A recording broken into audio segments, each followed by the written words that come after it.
چې هر څومره غټ سړی وي غټه ښځه وي پړسېدلي لحم شحم وي غوښه به ډېرې او دا یو میاشت استعمال کړي داسې به شي لکه دغه دا تیلې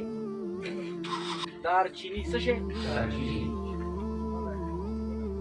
توره زیره څه شی توره زیره او دارچیني هم وزن وټاکو څه شی کا هم وزن توره زیره او دارچینی وټاکوه معده کا صفوفې کا یو تلې یو کپ اوبو کې پاخه کا یو چمچه شات پکې واچو یو څاڅکی نیمبو پکې واچو اسانه خبره که ګرانه اسانه که ګرانه ده د موټاپا لپاره ښه نسخه ده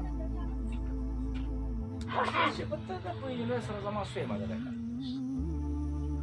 خبله وره